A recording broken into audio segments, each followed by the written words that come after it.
Dunleavin is a bastard. What? Is the judge a bastard, McLeod? Someone scratched that on the wall at Strathmerley Prison. Lord Dunleavin is a bastard. No doubt the author was a criminal and therefore prejudiced. What concerns me is, will the judge be prejudiced? Is the boy likely to get a fair trial? Rape and murder, how does one get round that? Mr. Beresford, I wouldn't recommend the sentimental approach in a Scottish court, even if your counsel is a female. Is she any good? Julia Stanford's been very successful. She's one of the few women at the bar who's made a name for herself. Up here, we think a woman's place is in the home. Any local jury is bound to feel that. No, Mr. Beresford, with respect, a leading Scottish advocate would have been a safer choice. Safer? That's just the trouble. It's all safely cut and dried already. So we've got to come up with something unexpected. If there's anyone who can do that, it's Julia Stanford. Adrian, I don't understand what there is to argue about. If you're sure this famous lady is the best, then get her. Pay her anything she asks. It isn't as easy as all that, Mrs. Harper. It will not be money that decides. It will be up to Julia Stanford after she's talked to Alan. You mean she might say no? Very likely. We'll do our best to persuade her, of course.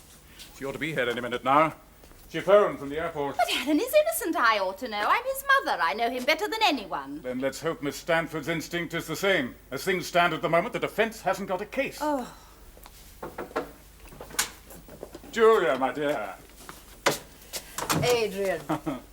Where's your luggage? I told them to keep it downstairs until I'm sure I'm staying. I see.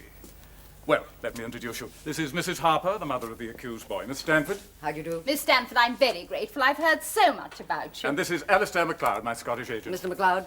I expect you're tired. Like a drink? Thank you, Scotch. MacLeod Special, distilled expressly for tired barristers. Well, now, Julia, what's your feeling? I've gone through the brief very thoroughly. And? It reads like an open and shut case for the prosecution. Well, apart from the open and shut aspect, what's your opinion? I can't think why you sent for me in particular. Why didn't you brief one of the Scottish silks? Because I think you'd do a better job. Adrian, you're asking an English woman to go into a Scottish court in opposition to one of their most respected Crown Counsel. Now, do you honestly think I have a chance? That is the question. My personal standing up here is nil. I'd have to appear as a junior. If you can't pull it off, then nobody can. Excuse me, I find all this terribly confusing. Miss Stanford, do I understand that you only take the cases you're certain you can win? No, I don't. And I don't always win, either. What I'm trying to do is give the best possible advice I can in your son's own interest. Well, it seems to me Coral, that... look, nothing can be finally decided until Miss Stanford's talked to Alan. But he won't talk to anyone, not even to me. That's our problem, Coral. Now, I'd like to talk to Miss Stanford alone, please, before we go and see Alan. Very well. The thing I don't understand is how Miss Stanford can defend Alan at all, unless she really believes that he's innocent. Coral, please. I'll phone you later.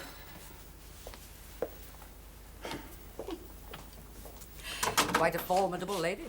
She's difficult, I know, but don't misjudge her, Julia. She's had quite a struggle.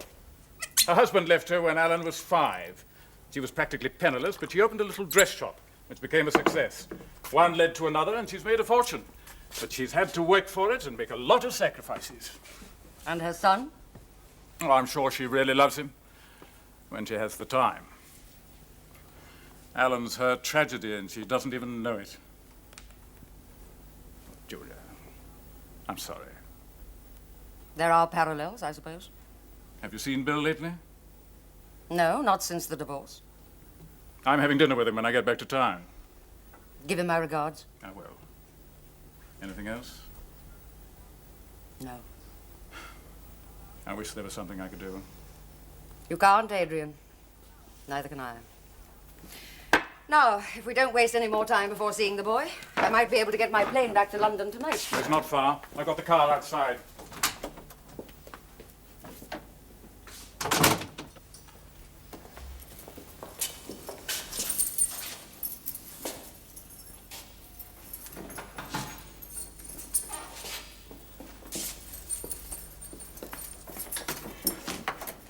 Good afternoon, Alan. Alan, this is Miss Stanford.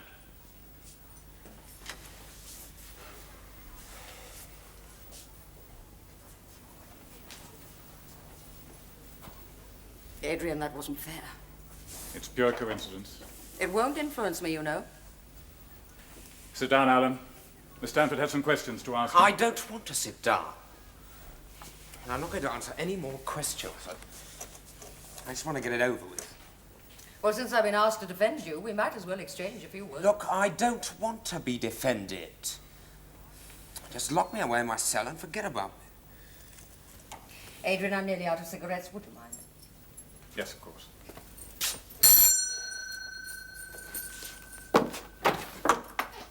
Joan. I suppose you think I might talk without an audience? I won't, you know. Just as you like. As a matter of fact, I do need some cigarettes, and I'd rather not have Adrian Beresford breathing down my neck while I make up my mind. What about? Whether or not I can do anything for you. Your mother doesn't think I can. Why not? I'm supposed to believe passionately in your innocence before I can defend you properly. And you don't? Why should I?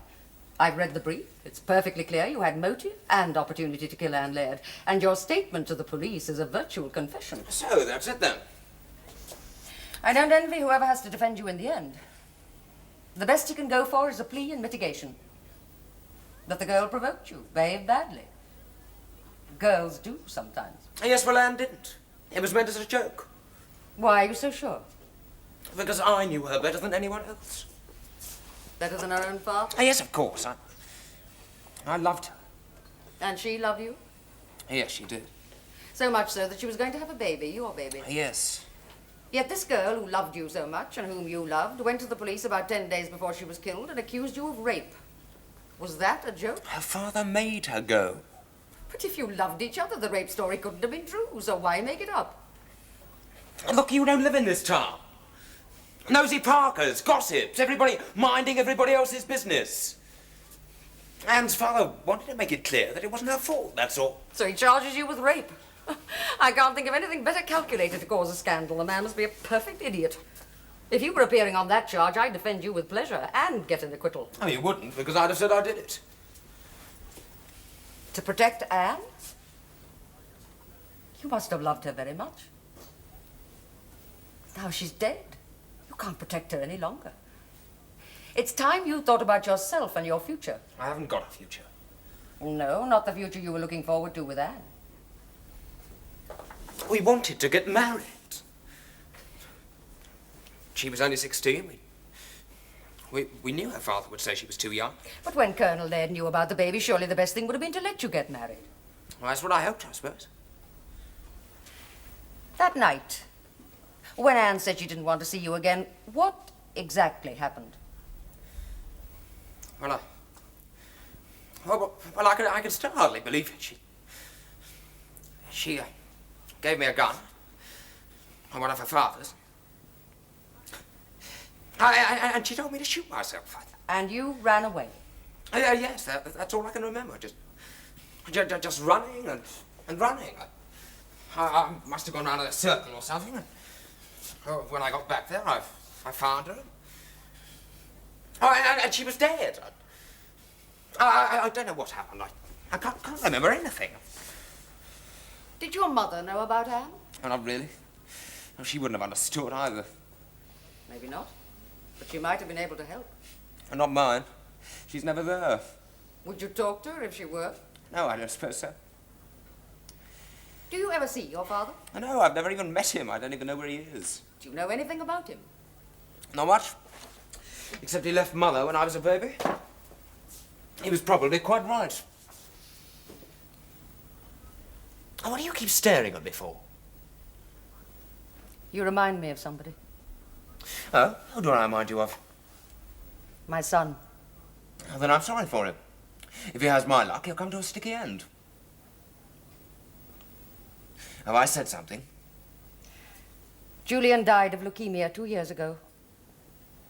He was only 19.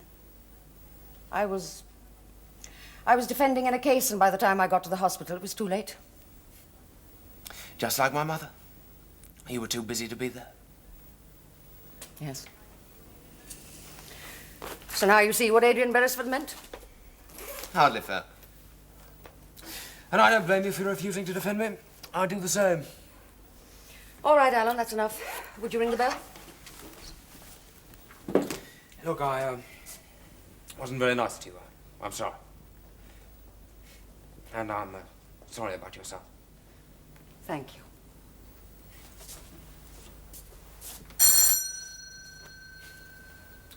Like the leper, I proclaim my unclean presence with a bell. Goodbye. Goodbye.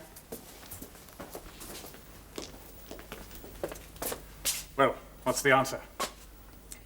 Your remarkable little coincidence didn't have much effect. I'm sorry. And you didn't get anything out of him? Not much. He says he can't remember the most vital things. Do you think he's speaking the truth? Poor little devil. In his state, he's incapable of lying. I'll see him tomorrow at 10 o'clock. Then you'll defend? Yes, Adrian, I will. Not because he reminds me of Julian, but because in spite of the weight of evidence, I simply cannot believe Alan Harper is a murderer.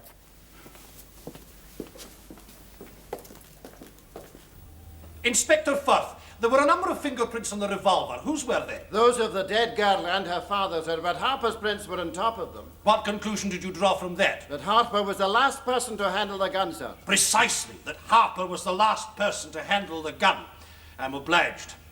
Will you now take a look at the bundle of clothing, label number 4? This is the clothing of the dead girl, sir. Describe it, please. The front upper portion of all the garments is heavily blood-stained, sir, and there's a bullet hole in the jacket, blouse and slip just below the left breast, showing the position of the wound. What about the handbag? Beyond the usual articles of make-up, sir, there was a checkbook, £3, 10 shillings in notes, and 4 and 6pence in small change. It was lying unopened, partly beneath the body, sir. Nothing to indicate robbery as a motive, then? No, sir. Label number 4, the dead girl's clothes, and label number 1, the revolver.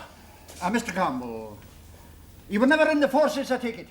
My lord? Oh, no, my lord. Then you will not recall the simple rhyme which goes, never let your little gun pointed be at anyone. It matters not a damn to me whether or not it loaded be. I beg your pardon, my lord. Pray, continue, Mr. Campbell. If your lordship pleases. Now, Inspector Firth, you've told us about the fingerprints on the revolver and of your arrest of the prisoner. Did you have occasion to question him earlier on another matter? Yes, sir. On January 23rd, Colonel Laird brought his daughter to the station. She then made a complaint to me that she'd been raped by the prisoner in November last. Because of subsequent events, no further action was taken, sir. Quite. Having been taken into custody, did Harper make a written statement? He did, sir. Do you know how to identify the statement? That's number 2, I do, sir. My lord, I request that the statement be read. Very well. A check from the original as I read, will you please, Inspector? This is a statement of Alan Harper of the Old Farm, Craigellon, aged 22 years. I have been cautioned that I am not obliged to say anything unless I wish to do so, but that anything I do say will be taken down in writing and may be used in evidence. That is signed Alan Harper. The statement reads, perhaps I did shoot her. I don't know. I can't remember. I don't know what happened, and I don't want to answer any more questions or have any more fuss. Anne's dead, and I don't care what happens to me now. Again, that is signed Alan Harper. Thank you, Inspector. That is all. What condition was he in when he made that statement? Shocked? Upset? Frightened? He seems shocked and upset, madam. This may seem a small point, but we may as well get it right. Because Harper's prints on the revolver were over those of the girl and her father, you said he was the last person to handle it. I did, yes. You're assuming rather a lot, aren't you? I don't understand you, madam. Surely you handled the revolver yourself. You're sergeant, the scientific officer. Well, naturally, madam, we had to. Then why aren't your prints on it? Because we always take precautions, madam. Precisely. But if somebody else had taken similar precautions, what then? Then I suppose his prints would not appear. So that Harper may not have been the last person to handle it. That is possible. So that what you told the court earlier was not strictly true, was it? Not strictly, madam, I suppose. I'm sorry. I'm obliged.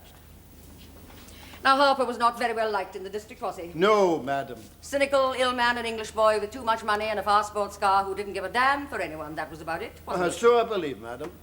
What about the girl? I would say she was very popular. Local Scots lass, model of all the virtues, loved everyone and whom everyone loved. My lord, for an eminent member of the English bar to appear against me in this court, albeit in the lowly robes of a junior, is a privilege I have not enjoyed before, and I bid her welcome. I'm also prepared to make certain allowances. But, my lord, the inspector is now being asked to express opinions on matters which are no concern of his. My lord, I submit that the relationship of the boy and girl is crucial. In my submission... Miss Stanford, you'll have opportunity later to make such comment as you think fit. Now, proceed to your next point, if you have one. My lord, since I am prevented from conducting the defense in the best interests of my client, I have no further question. Thank you, Inspector. Thank you, Inspector Firth. Call Colonel Laird now, please. Call Colonel My lord, in view of Colonel Laird's disability, may he be allowed to give his evidence from his chair in the well of the court? By all means. I'm very much obliged, my lord.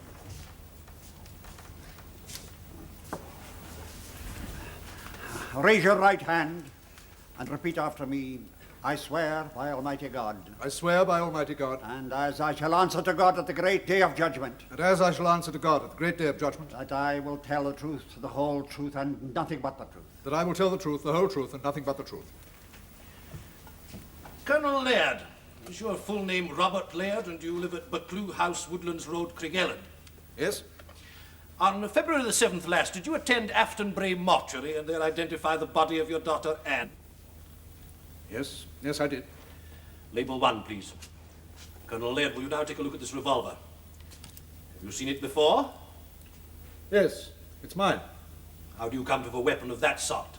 At one time, I was an expert shot. I represented the army. Now it's about the only sport I can follow. Have you ammunition for this revolver? Yes. Did you ever give that revolver to Harper? Certainly not. Could he have taken it without your knowledge? He could have done. How? Well, it wasn't locked up, and he was frequently a visitor at my house, for a time. You say for a time. Did his visits then cease? They did. About 10 days before he killed her. My lord, that is a most improper remark. Colonel Laird, the court appreciates the strain you're under, but you must control yourself. You wish to tell us that the prisoner stopped visiting your house some 10 days before your daughter died? I apologize, my lord, that is so. My lord, I'm sorry. I'm afraid I cannot let it pass as easily as that. In front of the jury, the witness has made the most... Miss Stanford, he has withdrawn the remark. It's all very well, but the damage is done now. Miss Stanford, do not bicker. Mr. Campbell? Colonel Laird, why did Harper stop coming to your house? Anne told me that he was upsetting her. She didn't want to see him anymore, so I told him he was no longer welcome. Were you aware then of the real reasons for her distress? No. Later she told me that he'd raped her and that she was pregnant. I informed the police. Did she tell you when Harper had raped her, the date? Yes. On the evening of her birthday party, November the 14th. And medical evidence has shown that at the time of her death she was 2 months pregnant. Yes. Did you ever see Harper handle this revolver? Yes, I did. In my study. He was fooling about with it. I asked him to stop. He just laughed and put it away. Where did he put it away? In the drawer of the bureau. He then locked it and put the key in the other drawer where it's usually kept. What about the ammunition? That is kept in the same drawer as the revolver. Thank you, Colonel Laird. Colonel Laird, you told Harper to keep away from your house. Did he? Yes. What have you been suggesting, then? That he took the revolver and the ammunition on an earlier visit in case he might later want to shoot your daughter? Of course not. Then what are you suggesting? I'm not suggesting anything. I'm glad to hear it, because that is precisely what my learned friend has been trying to make you do. Oh, nonsense. If you please. But you didn't miss the revolver and the ammunition, did you? No, not until the police told me. Nor do you know that Harper took them. I suppose not. For all you know, anyone other than Harper may have taken them. How did he get hold of them? I am asking the questions, Colonel Laird. Anyone could have taken them. Your own daughter, for instance. Well, I suppose so, yes. Yes, Colonel Laird. Now, Anne was very close to Harper at one time, wasn't she? I thought so. So it must have come as a surprise to you when suddenly she said she didn't want to see him again. Did you ask why? Yes. She told me that he was becoming too possessive, so I asked him not to come round anymore. Was he upset? Yes, he was. How did Anne take it? Oh, she was quite determined. Once she'd made up her mind she was finished, she was Yet finished. she went out to meet him on the night she died. Where were you at the time? At home. And where did you think Anne was? In bed. She went upstairs at about 11 o'clock. And 10 minutes later she was dead, having been shot with a heavy service revolver within 30 yards of your house, and yet, Colonel Laird, you heard nothing, not a sound? Nope. Would you now look at the police photograph showing your daughter's body where it lay on the grass verge? You will notice in that photograph the tracks made by your wheelchair in the soft ground where your daughter is lying. You didn't by any chance follow her that night? No, I did not. I didn't go out until my friend, Major Crookshank, told me that he'd found her. Then I wheeled myself out to where she was while he telephoned the police. I couldn't help her. I can't get out of this wheelchair without my crutches. I didn't have them with me. I tried all ways. I couldn't even touch her. Colonel Laird, your wife died in the same car crash that left you as you are now. That was when Anne was 7 years old, so you had to bring her up yourself. Yes? So you were particularly close. Yes, we were. Anne was all I had left. We were very happy together. So she used to confide in you. There were no secrets between you. None. Then why did she wait nearly 2 months before telling you she'd been raped? Well, I suppose she was frightened and ashamed. Frightened of you? Of course not. Ashamed of herself, then? Well, why should she be? It wasn't her fault. Nevertheless, she continued to associate closely with Harper until 10 days before her death. Well, she was fond of him. She didn't want to get him into trouble. But you've already told us that she wanted to be rid of him, that she was tired of him, and she certainly did get him into trouble. Yes, well, I insisted when I found out what had happened. 2 months after this so-called rape? No, Colonel Laird. This boy is accused of murdering your daughter. The motive, the only motive put forward by the Crown, is that she had accused him of raping her. But from what you've just told me, the question of rape doesn't arise, does it? Yes, it does. If Anne said so, then it was so. Colonel Laird, I put it to you that Anne was never raped by Harper. On the contrary, this was an act of love between them, of love initiated by her. No. I further suggest that far from confiding in you, she was ashamed to do so. And when her pregnancy became certain, she invented this story to protect herself from your anger. That isn't true. And could it be that you were jealous? Jealous of your daughter and her relationship with this boy? Certainly not. That idea is grotesque. Is it? Study the Barretts of Wimpole Street and the unhealthy relationship in that unhappy family. That is a disgusting suggestion. You have no right to make such a... infer such a Lord, thing. I must protest most strongly. I've finished. Thank you, Colonel Laird. Colonel Laird, for some reason best known to herself, my learned friend from the south has chosen to ignore the proprieties usually observed in a Scottish court and to assume that attack is the best means of defence, even where no defence exists. No more comment, Mr. Campbell, please. However, so that there should be no doubt left in the minds of the jury as to the real truth, is there any substance in the suggestions put to you? Of course not. None at all. Thank you, Colonel Laird. Call Valerie Gowan, please. Call Valerie Gowan. Valerie Gowan. Who are you, madam? I'm her mother. Are you a witness in the case? No, but my daughter is nervous. I'd like to stay in court with her. What is the delay? The girl is nervous, my lord. Her mother wishes to stay with her. There's no objection to that. Bring your daughter here to the well of the court, ma'am, where I can see her.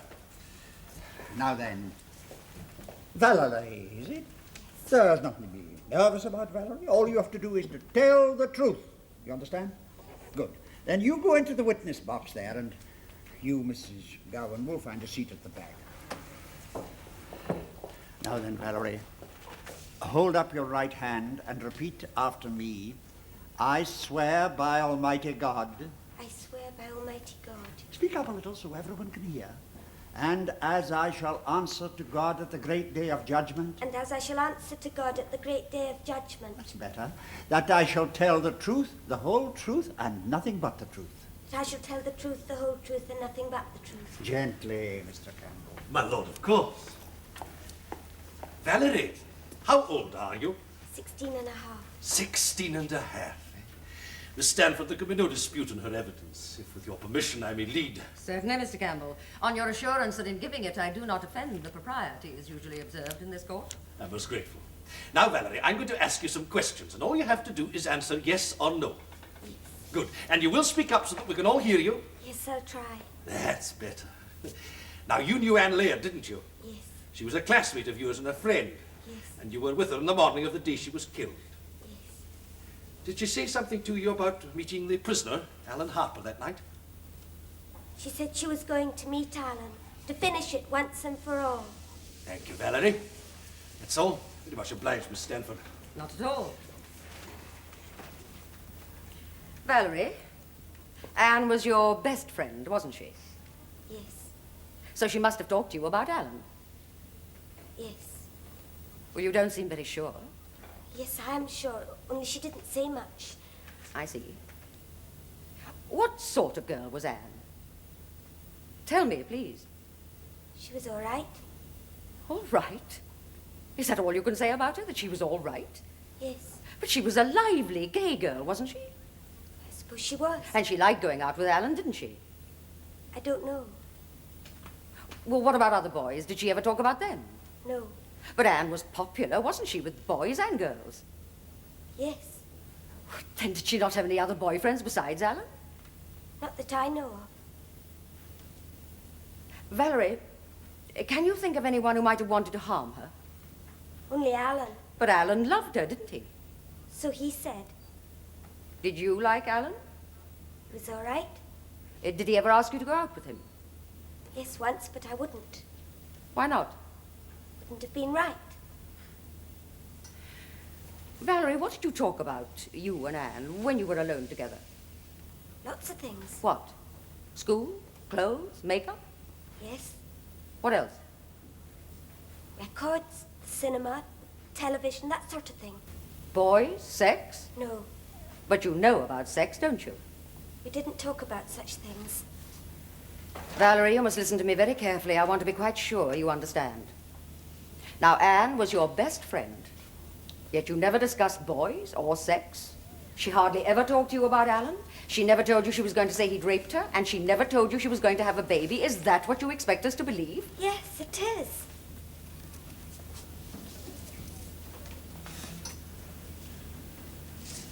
Valerie, you did go out alone once with Alan, didn't you? Soon after you and Anne first met him. I didn't. Valerie, why aren't you telling me the truth? I am. Just now you swore a solemn oath before God to tell the truth, the whole truth, and nothing but the truth, didn't you? Yes. But it doesn't mean a thing to you. You don't care what happens to Alan, do you? Not so long as you can protect yourself. I'm not protecting myself. Then who are you protecting? No one. Even now you are still lying, aren't you? I'm not. Stop it, leave it alone.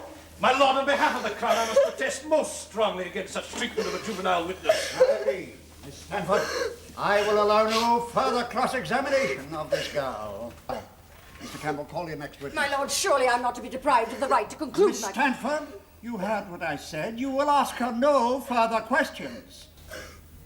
Then, my lord, perhaps I may be permitted to address myself to your lordship. My lord, I suggest that this girl is lying and that she is deliberately withholding evidence of vital importance. Miss Stanford, please sit down. My lord, I insist upon being heard. The girl understands she is on oath. She must know she is doing wrong. Her mother is in court. Let her speak to her daughter. If the girl commits perjury, then her parents are as morally responsible as she is. Let them ask her why she is lying. My lord! Let them get at the truth if a Scottish court will not allow me to do so. Miss Stanford, for the last time, I order you to sit down.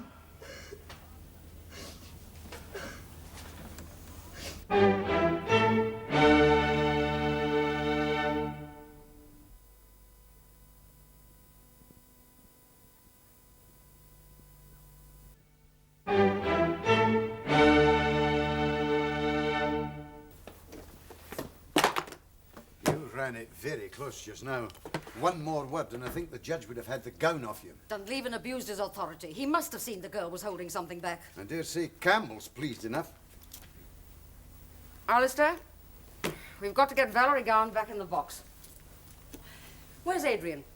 Soothing that Mrs. Harper. She thinks we're not giving value for money. Damn the woman. What does she want? A ticket with not guilty on one side and a wait on the other? I've got Coral settled. Now, what are we going to do about Valerie Gowan? She's scared of something. Or lying about something, and I'm scared Dunleavin's going to make us miss it. Alistair, what's the Gowan family like? The father's a solicitor. Highly respectable. Do you know him? Only by repute. It's a pity he wasn't in court. He should have been. He might have had his eyes opened. Well, the mother was there. She must be telling her husband what went on this very minute. I should hope so. Right. Then that's the way to get past Dunleavin. Alistair, will you get Gowan on the phone? But what in the world am I going to say to the man? Tell him his daughter is perverting the course of justice. I wouldn't dare. Julia, it's too tricky. Tricky be damned. Bend your ethics for once. If we don't get Valerie Gowan back in the box before Campbell closes his case, we haven't a hope in hell. I'll try. I don't like it one little bit. I only hope you're right. Well, we really are clutching at straws, aren't we? Adrian, if we could get the answers to 3 questions. No, 4. What questions? We might be getting somewhere. 1. Why is Valerie Gowan scared? 2. Is she lying? 3. Why was Alan Harper accused of rape? And 4. Who really shot that girl? Oh, come in, Alan. I'll see you later. You look tired. Sit down. Alan, I have some questions to ask you. How well do you know Valerie Gowan? Well, not very well. I never liked her and she never liked me. Why didn't you like her? Oh, I don't know. She was always whispering, having private jokes with Alan. I think she resented me. Why was she lying this morning? Well, I suppose she was frightened. Of the court? No. In case you asked her something nasty. What, for instance? Oh, sex, of course. Oh, and she said she didn't talk about it with Anne. Well, that was rich. Why lie about it? Oh, playing the wee innocent in front of Mummy. Sex is dirty, it makes Valerie blush, all that kind of jazz. Does sex make Valerie blush? Not so you'd notice. Alan, you've had intercourse with Valerie, haven't you? Yes, it was before I fell in love with her. Well, I never slept with Valerie afterwards. I see. That explains a lot. You know, Alan, it would help a great deal if you could remember more of what you did after you took the gun from Anne. I'm sorry. Somehow I have to explain your loss of memory to the court. Oh, look, it's a waste of time. They're going to find me guilty Don't anyway. talk like that. Well, I don't care, you know. Honestly. Alan, will you stop this? It would be bad enough coming from anybody but a boy of your age with your whole life in front of you. It's weak, unhealthy, and gutless. Oh, it must be nice to be so self-sufficient. I'm not. I've tried. I'm being sorry for yourself. That doesn't work either. And do you ever feel sorry for yourself? It's a luxury I allow myself occasionally. Oh, it's one my mother allows herself most of the time. What a struggle it's all been. What a beast my father was. What a nuisance I am. And what a burden the business is. It's pathological, really. She's surrounded by people who work for her. She pays them to. So what's she got to worry about? She takes the responsibility. Like you do. That's not a true parallel. You know, as long as I can remember, she's never been there when I've wanted her. Never time for anything. And when she's at home, nobody ever comes near. Except to her stupid parties. Not even her boyfriends. Why not? Well, they're business expenses. Brush 'em under the hotel carpet. A bed and breakfast for two, please, and charge it to the company. And she still thinks I don't know. Do you know what I think's going to happen to my mother? I think she's going to go on and on working because she can't stop. And then one day she'll wake up. Quite dead. Just a wealthy, redundant old tart. With nothing to do and lonely as hell. You think that's me, too? Well, I'm never likely to be all that wealthy. And I don't see myself as a tart, redundant or otherwise. But you could be lonely. For that, one doesn't have to be old, does one? Julia, Yeah? I'm sorry to interrupt, but Gowan's left for his branch office on Strathray. He's on the road somewhere. Well, what about the girl and her mother? Not a sign. They could be having lunch somewhere or be on their way home. Well, how soon can you contact Gowan? Not before 2:30, and then he's got to talk to the girl and get her here if he And will. how long will all that take? I need every minute I can get. Adrian? How many Crown witnesses are there left? 5. 2 short, 3 purely formal. Say, 20 minutes normal working? Oh, barely. All right, Alistair. At the risk of being disbarred, I'll guarantee you 90. Right. Only for God's sake, find Gowan. You just can't win, can you? Call Mr. Miller, please.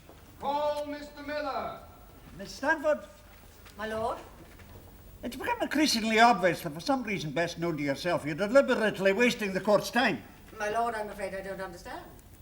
You understand me perfectly. Since 2 o'clock, you've spent, by my reckoning, no less than 1 hour and a quarter in cross-examining 3 purely formal witnesses whom any competent junior could have dealt with in as many minutes. Am I to infer that your lordship considers me an incompetent junior? That, Miss Stanford, is a matter for you. My lord, I must ask to be allowed to handle my case as I see fit. Certainly, provided that what you see fit is what I see fit. But I will tolerate no more of these delaying tactics. You will confine your questions to the point at issue. Is that clear? Quite clear, my lord. Thank Very well, then see you do. Mr. Campbell. Mr. Miller, please go into the box.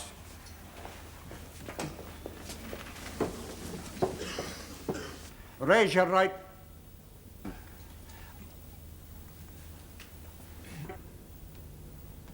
Raise your right hand and repeat after me. I swear by Almighty God, I swear by Almighty God, and as I shall answer to God at the great day of judgment, and as I shall answer to God at the great day of judgment, I will tell the truth, the whole truth, and nothing but the truth. I will tell the truth, the whole truth, and nothing but the truth. Mr. Miller, is your full name George Baxter Miller, and are you a dealer in wines and spirits, and you live at Glen Shee, Woodlands Road, Craigellon? That's quite correct. Do you recall the night of February the 6th of this year? I do indeed, I recall it very well. That was the night of our society's annual dinner. I belong to the Vintners, you know, and we have a wee get-together once a year. Well, a simple yes or no will suffice. I thought that's what I was doing, telling you how I was sure it was February the 6th. At what time did you retire to bed that night? Oh, a bit after 11, I suppose. Hey, you want it as close as possible? Within the limits of human fallibility, Mr. Miller. Well, now, let me think. We get back about 20 minutes to 11. We left the dinner early. Wife wasn't feeling too well. She'd... well, after all, it's a vintner's dinner. Anyway, I put her to bed. A simple answer. I'm working it out for you. Say 11:15. No, it's a bit more than that. Say 11:20. No. Say 11:15. Mr. Miller, counsel asked you for simple answers. That means a straight yes or no, where no qualification is necessary, and a short reply where it is. Do you consider you're given simple answers? Yes, my lord. Then take it from me, you're not. I see, my lord, I was only... Mr. Campbell. Mr. Miller, very briefly, please. Before retiring, what did you do? I gave the wife a blue powder. You gave your wife the blue powder, and then? She passed out, stone cold. And then? I wound up the clock. What time was the clock showing? 10 to 11. Having wound up the clock, what did you do? Set the alarm for 6:30. And then? I had my bath. Ah, you had your bath. Yeah. And while you were having your bath, did anything unusual happen? I thought I heard a shot. What do you mean you thought you heard a shot? Either you heard it or you didn't hear it. I heard a crack and I thought it was a shot. What made you think it was a shot?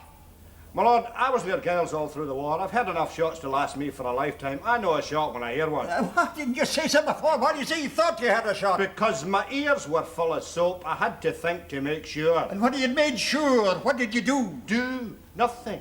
You just sat in your bath thinking. No, I just sat still listening.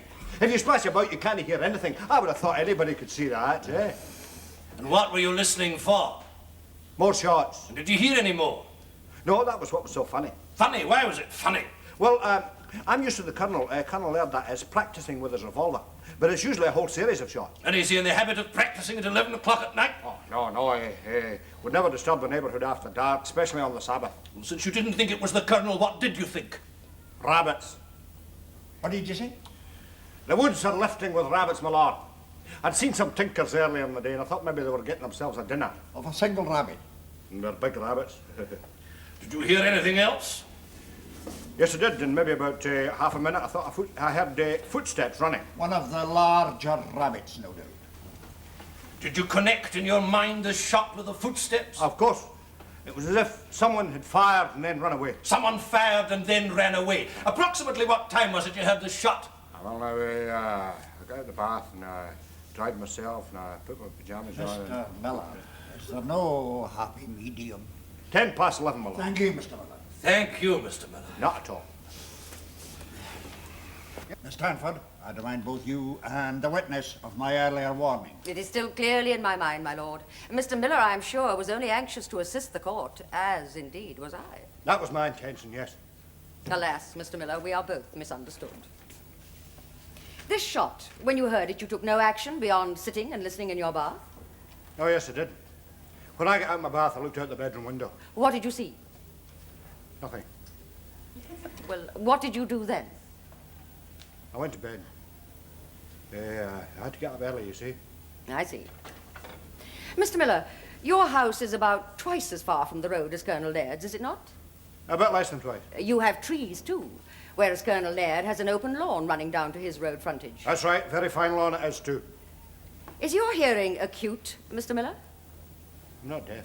And sitting splashing in your bath with your ears full of soap, you still heard this shot? Yes, I did. Yet Colonel Laird, whose house is twice as near, whose fine lawn is devoid of trees masking it, and who presumably had no soap in his ears, he didn't hear a thing. Well, I can't help that. Nor has anyone else come forward to say they heard a shot, although there are several houses no further away than yours. If Colonel Laird and the others didn't hear the shot, then they must be either deaf or daft. Thank you, Mr. Miller. Thank you, Mr. Miller. Call Major Cruikshank, please. Call Major Cruikshank. This is my last witness, my lord. Thank you, Mr. Campbell. This way, please.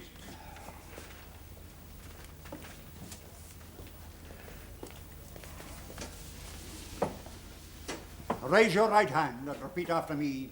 I swear by Almighty God. I swear by Almighty God. And as I shall answer to God at the great day of judgment. And as I shall answer to God at the great day of judgment. That I will tell the truth, the whole truth, and nothing but the truth. That I will tell the truth, the whole truth, and nothing but the truth. Major Cruikshank, is your full name Duncan Mather Cruikshank, and are you a retired army officer and now resident secretary of Craigellon Country Club? Yes. Did you know Anne Laird? She was my godchild. You also know the prisoner? As a member of the club, yes. Do you recall the night of February the 6th of this year? I do. Did you see the prisoner on that night? I saw him at about 11 o'clock in the evening. Where? I'd been out. I was driving back to the club when I saw his car parked near the corner of Woodlands Road. He was waiting for Anne. How do you know that? Because she joined him at that moment. I knew Anne and her father had been to the police and why, and that she was forbidden to talk to him. And what did you do? I was rather disturbed, but I didn't like to spy on them. So I went back to the club. But then I felt there was something wrong. So I turned round and drove back. And what did you find? She, Anne, was lying on the grass beside the road where I'd last seen her with Harper. Then what did you do? I could see that she was dead, so I went straight to our house and telephoned the police. Thank you, Major Cruikshank. Do you dislike Harper? Yes, I do. And was that feeling pretty general? It was. Major Cruikshank, I'm sure you're not an unfair man. What caused him to be so much disliked? He was arrogant, didn't give a damn for anyone. I had endless complaints. From the members, the older ones? Mostly, yes. And from the younger ones? No. Why not? Well, they used to admire him, I suppose. He had plenty of money, a fast car, smart clothes. All the sort of things that appeal to the young today. Then Harper's money brought him a spurious popularity among the younger members. You could say that, yes. Especially among the girls. Yes, though to be fair, he didn't encourage them. You mean they chased him? Oh, quite shamelessly, yes. How about Anne? Did he change after he met her? He did improve a little. He seemed less rude, happier. Yes. In fact, it was obvious that he'd fallen head over heels in love with her, wasn't it? Yes. Did you approve? Certainly not. When you heard about the charge of rape, what was your reaction? I was horrified. I could scarcely keep my hands off him. In that case, when you saw them together that night, why didn't you do something about it? I didn't have the authority. I'm not her father. Why didn't you tell her father he was in the house? I wish to God I had, but it was so late. I thought he'd be in bed. Too late to wake him? Yes, I intended to tell him the next morning. But you went back that night. Why? I've already said I felt there was something wrong. What did you intend to do? Speak to her father, face Anne with him. But it was even later by then. There was no reason why Anne should still have been there. Well, it was a feeling I had, a sort of sixth sense. I felt there was something wrong. Or did you really know? No. Why not should I? How could I possibly have known she was dead? How indeed. Thank you, Major Cruikshank. Thank you, Major Cruikshank. That concludes the case for the Crown, my lord. Thank you, Mr. Campbell. Yes, Miss Stanford?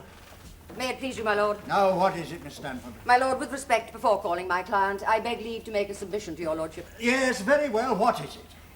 On your lordship's direction, I was not able to conclude my cross-examination of Valerie Gowan. My lord, I have been informed that the girl and her mother have left the court and are nowhere to be found. Well? My lord, could it not be that my remarks of this morning, to which your lordship took exception, have struck home that the girl has indeed something to hide and has now herself gone into hiding? Miss Stanford, I have already ruled against you on this point. My lord, I have not forgotten. It is only by reason of my own obstinacy that I now address you. My lord, I submit that Valerie Gowan is a key witness whose disappearance at this stage is suspect. I formally ask your lordship to order a search to be made for her and the case to stand adjourned. Miss Stanford, your obstinacy does you no credit. You are permitted to think the same of mine. I rule against you a second time. So be it, my lord.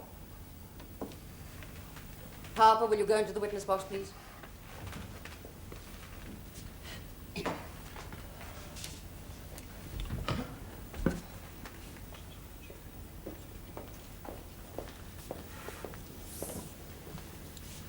Raise your right hand and repeat after me.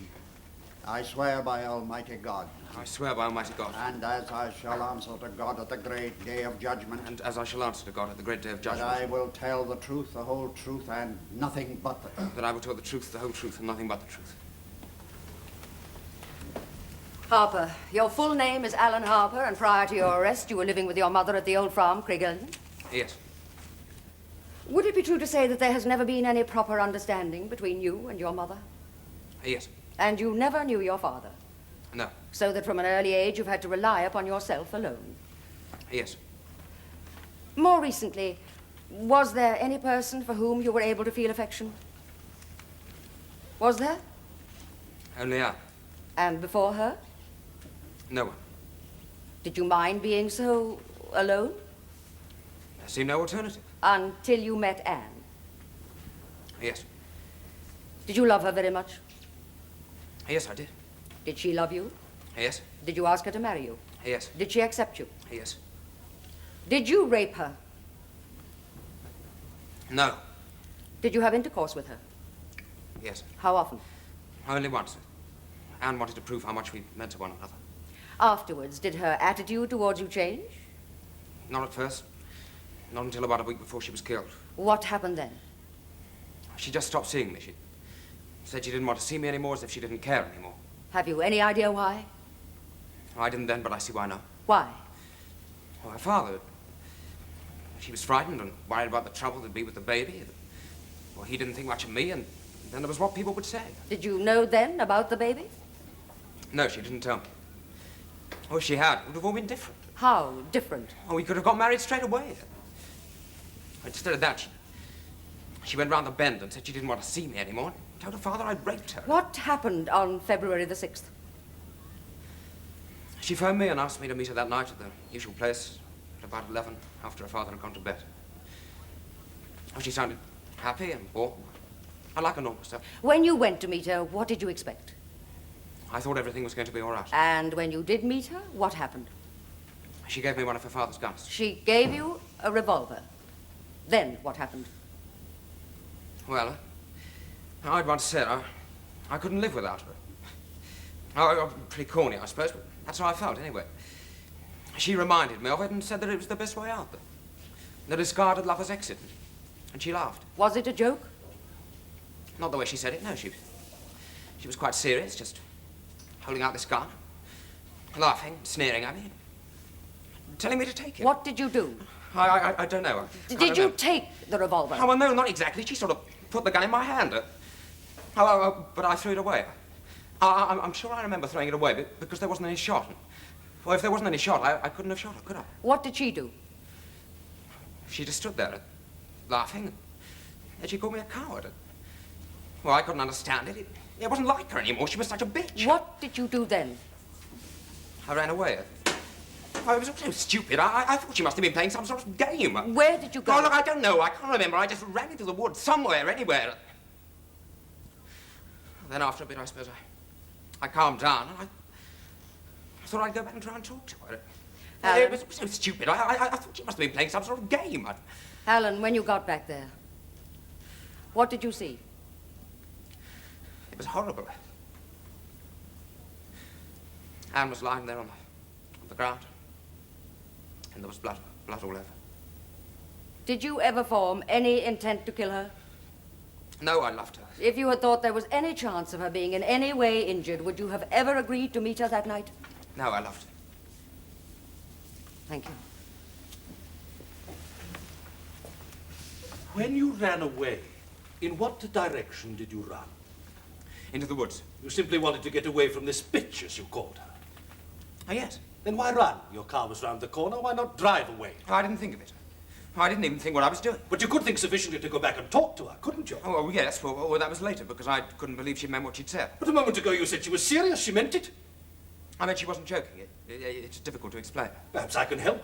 Perhaps you never ran away at all that night. Ah, yes, I did. When? Before you shot her or after? I didn't shoot her. Didn't you? But you keep saying you don't remember. In your statement to the police, you admit you could have killed her. Why did you say that? I was sick of answering questions. I didn't know what I was saying. They just kept on and on me. Did they? We have heard a great deal about this love of yours for Anne Laird. But you never really loved her at all, did you? Ah, yes, I did. Well, how could you have done? On your own admission, you left her there bleeding and injured on the roadside. Oh, there was nothing I could do. She was dead. How do you know? Why, I just knew. I was sure she was. Why? Because you had already made sure she was? Oh, no. Then how? Well, she looked dead. The moon may look as if it's made of green cheese, but common sense tells us it is probably not. Oh, yes, I know. Didn't your common sense tell you that although Anne Laird looked dead, there was nevertheless a possibility, however remote, that she was still living? If, as you say, you loved her, surely your first reaction would be to run for help, a doctor, an ambulance, the police, but you did none of these things. Oh, well, no, I was frightened. It was all so horrible, I didn't even think. Think about what? How you could get away with it, where you could run to, where to hide. No! Why didn't you tell the police? Oh, I did. 2 hours later, after you'd been picked up. I was going to the police. 2 hours after the murder, up on the hills, going in the opposite direction. Oh, you're just twisting everything I say now. When this girl threw you over, you set out to revenge yourself. No. You stole that revolver intending to shoot her. And you got her to meet you that night so that you could kill her. I didn't. I told you the truth. For God's sake, You believe killed me. Anne Laird. No, I don't know. I don't know anything anymore. Answer me. Who does?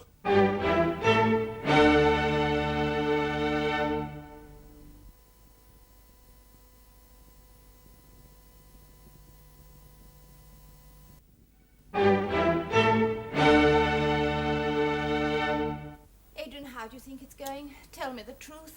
None too well, I'm afraid. Alistair, I think we ought to consider carefully your talk with the Procurator Fiscal. Julia's not going to be too happy about that. No doubt, but since the offer's been made, we must consider it. I don't understand. What offer? That we don't fight anymore and that we change our plea to one of guilty of culpable homicide, or as we call it, manslaughter. Manslaughter? Well, that's to say that although Alan didn't mean to kill the girl, his action was neither accidental nor justifiable. The sentence would be 5 years, perhaps less. 5 years in prison for a crime he didn't commit. Well, that's the problem. Or do we go on with our plea of not guilty and risk a life sentence if we lose? Thank God for a hot bath. Alistair, do your spies know where we are? They do. I've a lad in each of Gowan's offices, my secretary waiting on his doorstep. All on overtime? Unfortunately. Then you better charge it to Dunleavon.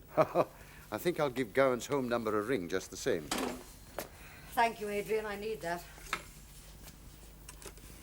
Well, now, what's the interim analysis? It's a great pity the boy didn't stand up to Campbell. It did us terrible harm. You mean he's good as admitted that he killed the girl? But he didn't. We know he didn't. Unfortunately, the jury does not. How is he now? I talked to him. He's calmed down. That was my fault, largely. I should have prepared him better. They're still not answering. Oh, where the hell are they? People don't just disappear in circumstances like these. Julia, Alistair had a word with the Procurator Fiscal after court. Oh? I didn't know.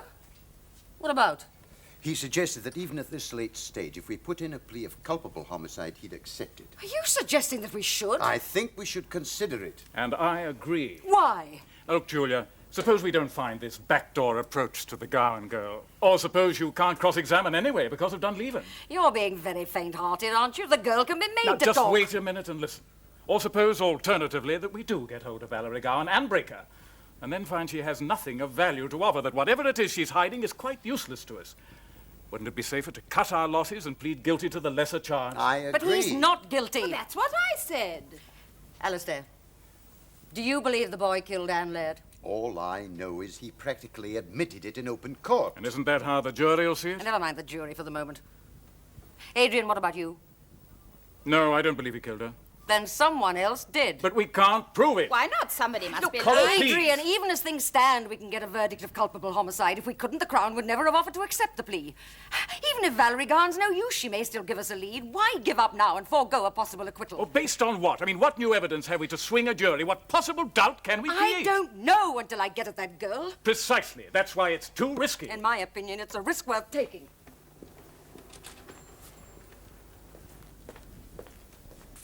Julia, you really have got yourself emotionally involved with the boy, haven't you?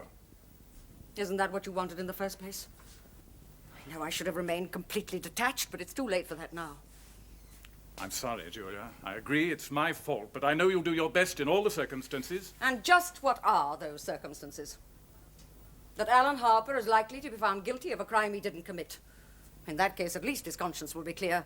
But for us deliberately to plead guilty when we know he's not, that's something quite different. So what are we supposed to do? Jail the boy for life just to keep his conscience clear? Very well, Adrian. You are instructing me. Then we plead guilty to culpable homicide. He should get off with about 5 years. Coral, I think you ought to go back to the hotel now and get some rest. We've a lot to do. Adrian, there's just one thing. I shall have to call Mrs. Harper in mitigation of the sentence. Would you like me to explain to her now the kind of questions I shall be asking and why? Yes, of course. Mrs. Harper, in court, After Alan's plea has been accepted, I shall be doing everything I can to emphasize how badly Anne treated him, how upset he was, and so on. I quite understand. In order to gain sympathy, I shall have to put you in the witness box and ask a lot of embarrassing questions. Well, I don't mind at all if it will help. It won't be pleasant. I shall try to show that you've not been the best of mothers and that he was deprived of a father's influence and control. Father wouldn't have done him any good. He was a beast. He'd have been a vile influence. Mrs. Harper, do you consider you've been a good mother?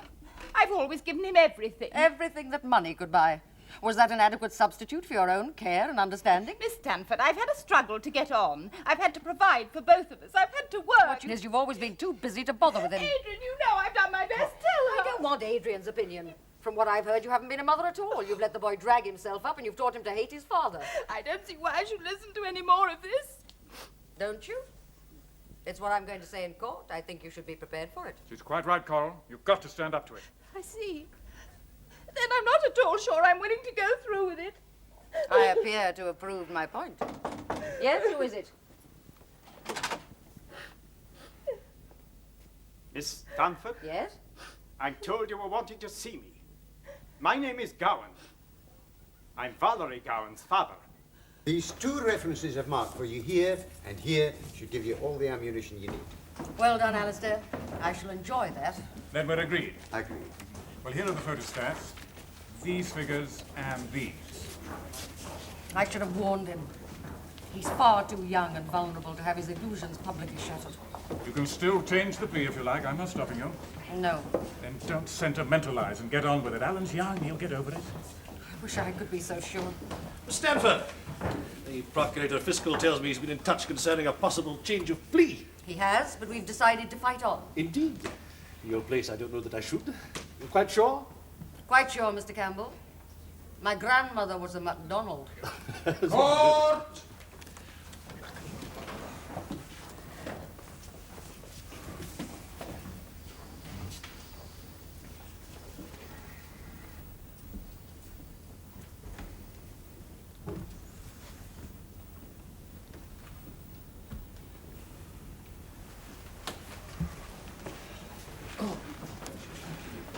Miss Stanford. My lord?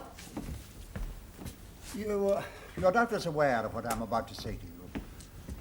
A public reprimand to counsel is no light matter, and it is the more regrettable in view of your standing at the English bar. Your conduct in this court yesterday was quite inexcusable.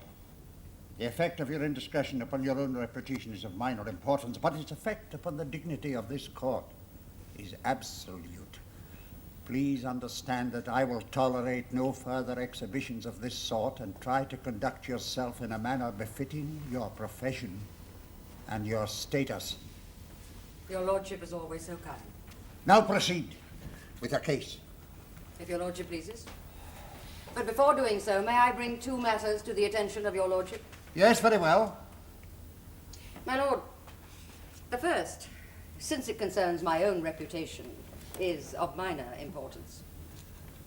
Nevertheless, may I refer your lordship to page 89 of the Scottish Law Journal, 1951? Just read out what it says, Miss Stanford. My lord, the section referred to is a verbatim transcript of an exchange between the trial judge, Lord Ogleby, and learned counsel for the defence. The passage reads, Lord Ogleby, Mr. Dunleavy, for the last time I order you to resume your seat and stop turning my court into a bear garden.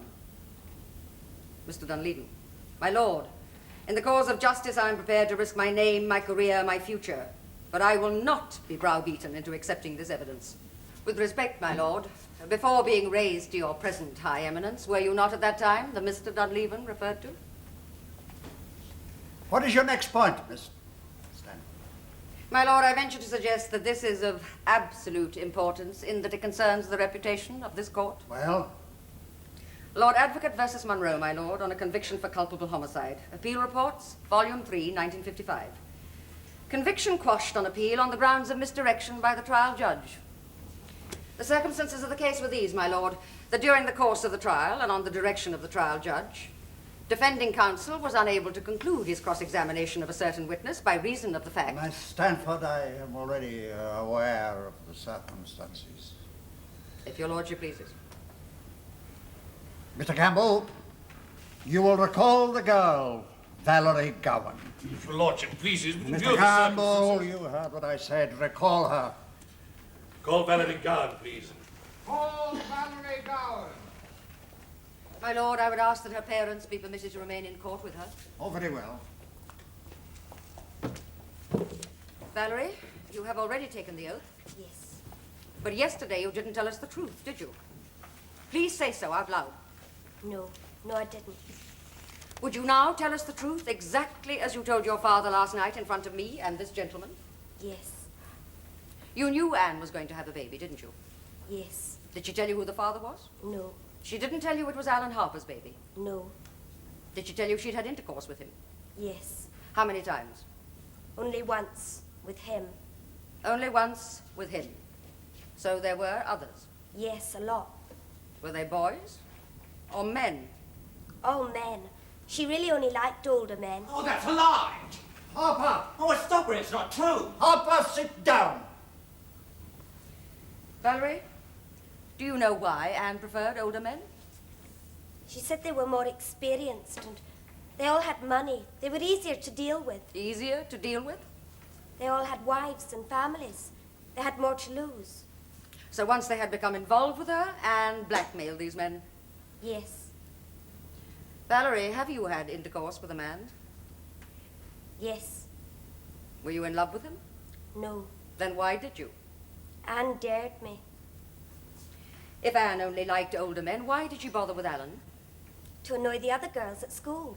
Anyway, Alan had money and he was easy. Easy? How do you mean easy? He was crazy about her. All the other girls dripped over him. But Anne played it cool. In the end, she hooked him. So it was all just a game to her. She didn't care if Alan got hurt or not. No, she used to laugh about it. These other men, did they all give her money? Yes, of course. What did you do with it? Did she spend a lot? She couldn't without being found out. She had to save it. She had a checkbook and everything. Thank you. That is all. My lord, I ask no questions in re-examination. My lord, in view of what we've heard, I respectfully ask leave to recall other prosecution witnesses for further cross-examination. Have you any objection, Mr. Campbell? My lord, none, if thereby the cause of justice is served. Isn't that why we are here, Mr. Campbell? Yes, very well, Miss Stanley. Major Cruikshank, please. Call Major Cruikshank.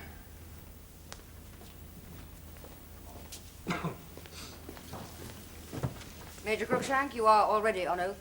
Yes. You've told us that Anne Laird was your goddaughter.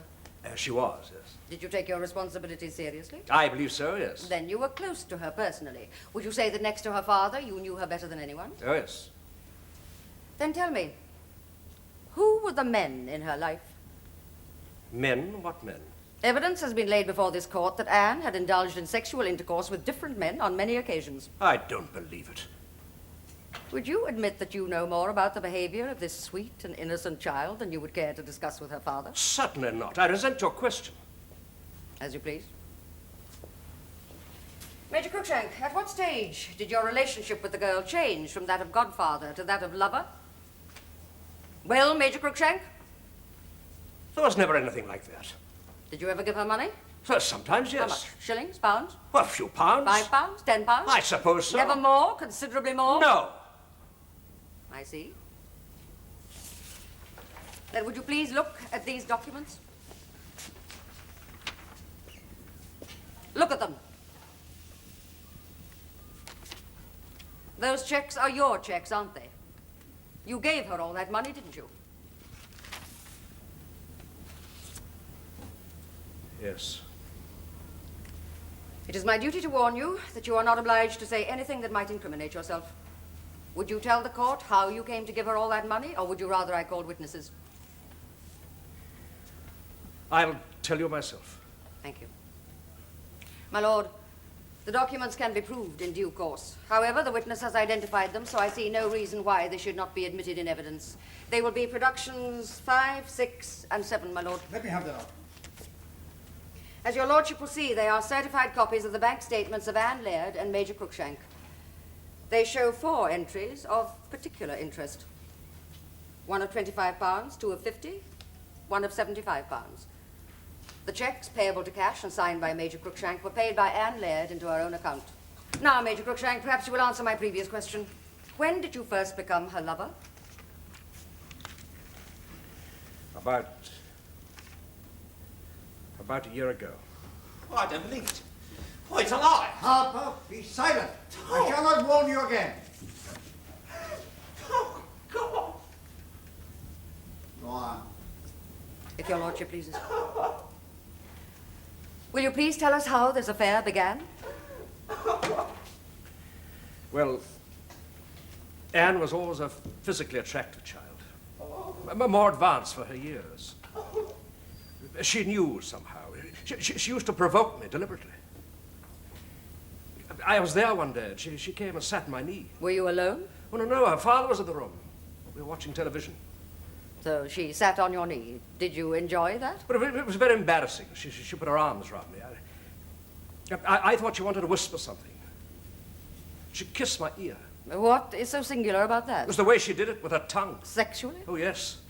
So what did you do? Well, I didn't want to make a fuss. Eventually, I got free and left. You didn't tell her father? I felt I couldn't. I thought I could deal with it myself. And did you? I tried, but she just laughed. And said she knew I liked it. And that if I told her father, she'd say I'd started it. But that wouldn't have been true. Oh, of course not. But knowing Anne, she'd have told such a convincing story, her father would have believed it. What happened after that? She told me her father would be out late. She asked me to go back to the house. And you went? She blackmailed me into it. Child of that age? Child? She wasn't a child. She was a precocious young woman. But you couldn't resist her, could you? No. One moment. Is the young man all right? Go on. Thank you, my lord. So this girl achieved complete domination over you. Sex, blackmail, money. Yes, it was mostly money she wanted, though. You probably weren't the only one. Were there other men in her life? Oh, yes. Do you know any of them personally? I can't tell you about that. Well, I shall not press you further on that point. Anne Laird was, in fact, a vicious, blackmailing young harlot without conscience or scruple. Yes, she was. She wasn't. It's not true. Now, why do you have to go on dragging out all these lies? The common pattern of blackmail is this. There comes a time when the victim is no longer able or willing to pay. The wise man then does what he should have done in the first place. He goes to the police. The foolish one has two choices. To destroy himself or the blackmailer. Was that why you went back to Woodlands Road that night? No. Then why did you go back? Because Miller telephoned me. He told me she was dead. Miss Stafford, I assume you want to hear more from Mr. Miller. I do indeed, my lord. Mr. Miller, go back into the box. Major Cruikshank, stand down. Oh, God. You will stop in court where I can see you. Mr. Miller, since it obviously means nothing to you, I will not remind you that you are still on oath. Tell the truth this time. You will answer counsel's questions. Mr. Miller, did Anne Laird seduce you and then blackmail you? Yes. On the night in question, did you telephone Major Cruikshank and tell him she was dead? Yes, I did. I didn't know what else to do, you see. Did you kill her? For God's sake, no! You had ample motive and the opportunity. I was in my bath. I had the shot. When I got down there, she was lying on the verge. How? Like this?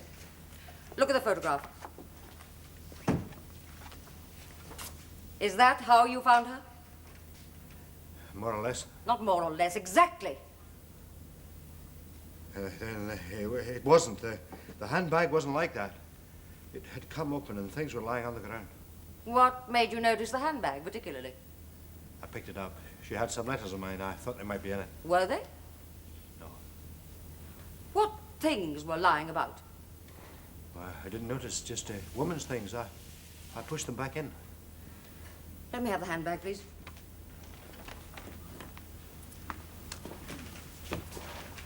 Checkbook. Was that on the ground? No. Comb? Mirror? Yes, and some loose cat. Compact lipstick. On the compact. Handkerchief. 2 handkerchiefs. No, one handkerchief. It had blood on it. I put it back. Did you?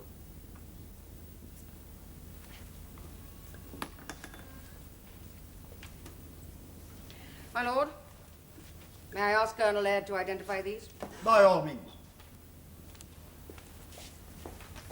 Colonel Laird, do both those handkerchiefs belong to your daughter? This one, the one with A on it? The clean one, in fact. Yes. Now, please look at the other handkerchief. It is stained not with blood, as Mr. Miller thought, but with lipstick. Did you ever see Anne use such a color? No. My lord, I ask leave to question Valerie Gowan once again. Valerie Gowan, go back into the witness box. Mr. Miller, stand down.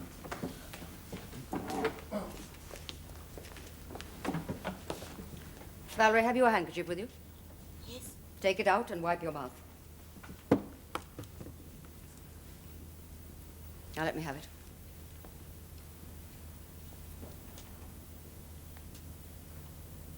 They're both the same, aren't they? They're both your handkerchiefs with your lipstick on them. Yes. Then how did this one come to be lying beside Anne's body? I lent it to her earlier. A dirty handkerchief when she already had a clean one? It was in the morning. Well, if you lent her yours, you didn't have a handkerchief. I had another. Do you always carry 2 handkerchiefs? Sometimes. Let me see your second one. I haven't got one today. You didn't have a second one that day either. You only had 1 handkerchief. This one. I ask you once again, how did it come to be lying beside Anne's body? I don't know. I suppose it fell out of her bag. Did it? Let's try with my handbag, shall we?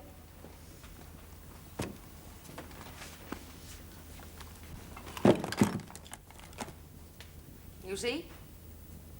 Handkerchiefs don't just fall out of handbags. Heavier things do, but not handkerchiefs. You have to get them out. That's a trick. Just anyway, because yours didn't, it doesn't... No, but the truth is you never lent it to her that morning, did you? It never fell out of her handbag because she never had it. It was lying beside her body that night because you dropped it there, didn't you? Okay. If you say so, I dropped it. When? I don't know. Sometime after Alan ran away, I suppose. We were both laughing so much, I don't remember. You and Anne? Yes. Why were you laughing? At Alan and the gun. He was so funny. What were you doing there? I'd come to watch. I got her to do it. I got her to do everything. Everything? The men, blackmail. She learned fast. She really enjoyed it. Something to do for kicks. It's dreary in Craig Ellen. How was Anne Laird shot? It's her own fault. I told her not to put any bullets in it. But how was she shot? It was an accident. We were fooling around. I suppose my glove got caught in the trigger. Just went off. Valerie, is that the truth or just another of your lies? Anyone can have an accident. Or did you deliberately shoot her? Out of jealousy? Prove it.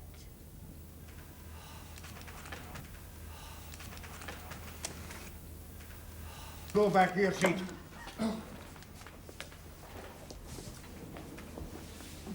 Ladies and gentlemen of the jury, it is not customary for a judge to address the jury at this stage, but this unhappy young man is in your charge, and you are under oath to return a verdict. I will not prolong the matter, because I have no doubt what that verdict must be. Insofar as the last witness, Valerie Gowan, is concerned, the attention of the Procurator Fiscal will be drawn to her evidence and admitted perjury. You will now retire and consider your verdict.